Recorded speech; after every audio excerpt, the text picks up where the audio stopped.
అదిగోండి ఆంజనేయ స్వామి జయంతి కదా, దాని మూలంగా అయ్యో తమలపాకుల దండ ఆ రకంగా చక్కగా గుచ్చాం కాబట్టి ఇవిగోండి ఇది క్యారీ బ్యాగ్లో పెట్టేసి పట్టుకోమ్మ, ఇది సరిగ్గా చక్కగా దాంట్లో పెట్టేసేయండి. ఇప్పుడు గుళ్ళోకి వెళ్ళి ఆయన మెడలో వేయాలండి. ఇది ఇదిగోండి చూసారుగా, ఈ విధంగా చక్కగా క్యారీ బ్యాగ్లో చదువుతున్నాం అనమాట. ఇదంతా చూసారుగా. మళ్ళీ ఇదిగోండి ఇంకోటి అనమాట, ఇలా గుచ్చి ఇక్కడ ఇలా పెట్టామన్నమాట. ఓకే, అదనమాట 2 దండలు ఎప్పుడు ప్రతి సంవత్సరం వేస్తాం. ఎందుకంటే తోరణపాదులు అంటే ఆంజనేయ స్వామికి మహా ఇష్టం కదండి. దాని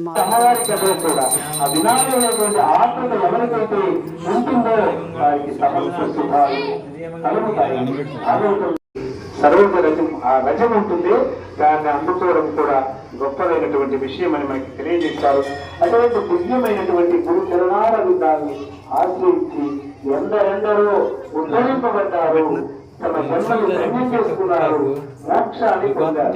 మనకి మానవులకు ధర్మ అర్థ కామ మోక్షములను ధర్మము అర్థము కామము ఈ 4 చతుర్విధ పరపురుషార్థములు అంటారు.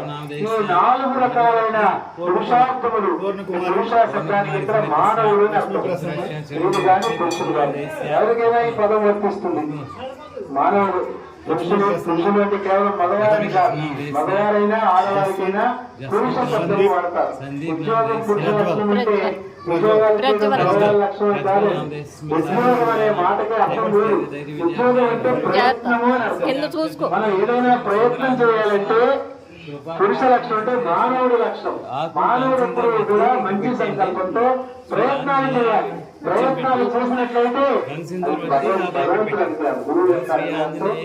భగవంతుడు అనుగ్రహంతో నెరవేరుతాయి. మరి మానవులకి తమ యొక్క వ్యక్తిగత శారీరక బలానికి మించినటువంటి శక్తిని ప్రదర్శించే మహాశక్తి కలుగుతుంది. హనుమని సేవిస్తే మహాశక్తి కలుగుతుంది. ఇదిగోండి మా సుందరాంజనేయ స్వామి గుడి అంటే చాలా స్వచ్ఛము. చూశారు కదా, ఉత్సవాలు జరుగుతాయి చక్కగా. ఇదిగోండి చూశారు కదా, జనాలు చూసారా లోన. ఇదిగోండి పూజలు జరుగుతున్నాయి చూశారు కదండి. ఇదిగోండి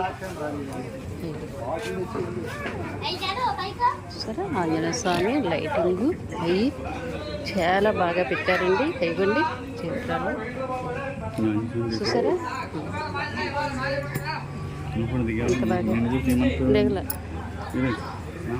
చూసారా ఎంత చక్కగా ఇచ్చేసారా, చాలా బాగా ఇచ్చేసారండి. అయిపోండి గుళ్ళు అసలు ఖాళీ లేదు, ఎంత స్వచ్ఛమో